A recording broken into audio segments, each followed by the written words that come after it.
중동 상황 알아보겠습니다. 미군의 대이란 공습 중단에 대해 트럼프 행정부는 이란에 대화의 여지를 준 거라며 미사일이 부족하다는 건 사실이 아니라고 반박했습니다.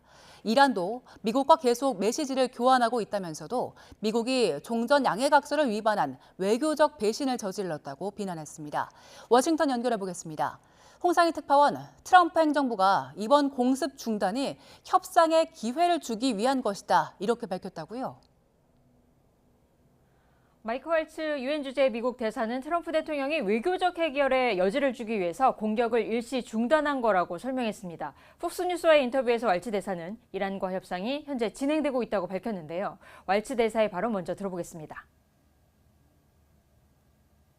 But he's giving talk some space. He's giving it a little bit of room. We've had both Oman and Iran and a number of our other negotiators engaged at every level. 요격 미사일 부족으로 이란 공격을 보류했다는 미 언론의 보도에 대해서도 반박했습니다. 트럼프 2기 행정부 출범 당시 바이든 전 행정부로부터 무기가 고갈된 상황을 물려받았다고 주장하면서 미군은 언제든 행동에 나설 준비가 돼 있고 이 추가 군사 자산도 계속 투입되고 있는 상황이라고 주장했습니다. 트럼프 대통령도 앞서 이란과 대화가 진행 중이라면서 이란이 이 협상을 매우 원하고 있다는 기존 주장을 되풀이했죠. 트럼프 대통령의 말도 다시 들어보시죠. And by the way, they are talking to us right now. They'd love to make a deal. I don't think they're ready to. I don't think it's time yet, but I'm willing to listen. But they cannot have a nuclear weapon. 에스마일 바가의 이란 외무부 대변인도 이란과 미국 간의 메시지 교환 또 중재국들의 활동은 계속되고 있다고 확인했습니다. 하지만 전 세계가 최소한 이번에는 미국이 약속을 지킬 것으로 기대했지만 합의했던 종전 양해각서 여러 조항을 노골적으로 위반했다고 비난했습니다. 이란 고위 소식통도 로이터와의 인터뷰에서 미국의 공습 보류가 진정성 있는 조치가 아닌 전술적 판단에 따른 것이라고 본다면서 회의적인 시각을 보였습니다.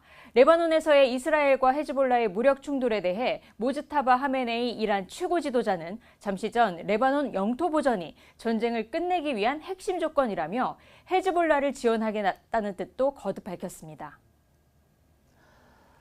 네, 일단 양측의 무력 충돌은 중단됐지만 이란 전쟁에 대한 전망은 여전히 안개 속인데요. 현지 평가는 어떻습니까?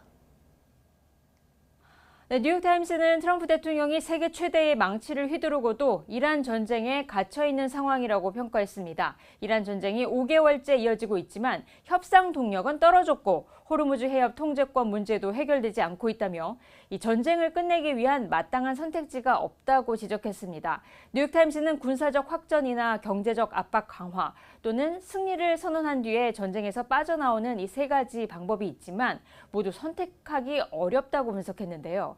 대대적인 공습이나 경제적 압박으로 이란을 협상 테이블로 끌어낼 수 있을지 불분명할 뿐 아니라 일방적으로 승리를 선언할 경우 호르무즈 해협 통제권을 이란에 넘겨줬다는 평가가 불가피하다는 겁니다.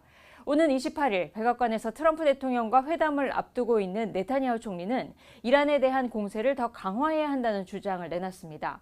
폭스뉴스와의 인터뷰에서 이 전쟁은 이란이 핵 프로그램을 포기해야 한다는 걸 깨닫게 될 때 끝나는 거라면서 이 공격 필요성을 강조한 겁니다. 앞서 국제형사재판소는 지난 2024년 가자 지구에서의 전쟁 범죄 혐의로 네타냐후 이스라엘 총리에 대해 체포영장을 발부했는데요.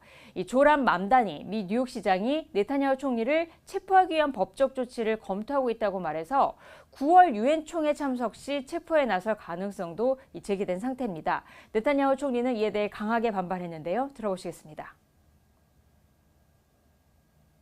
He's trying to turn one group against the other, and he's foisting hate and fear. I speak to Jewish Americans in New York, and they're afraid right now. And I don't think it's accidental. 앞서 트럼프 대통령은 네타냐후 총리가 미국에 체류하는 동안 어떤 식으로든 체포되지 않을 거라고 밝히기도 했습니다. 지금까지 워싱턴에서 전해드렸습니다.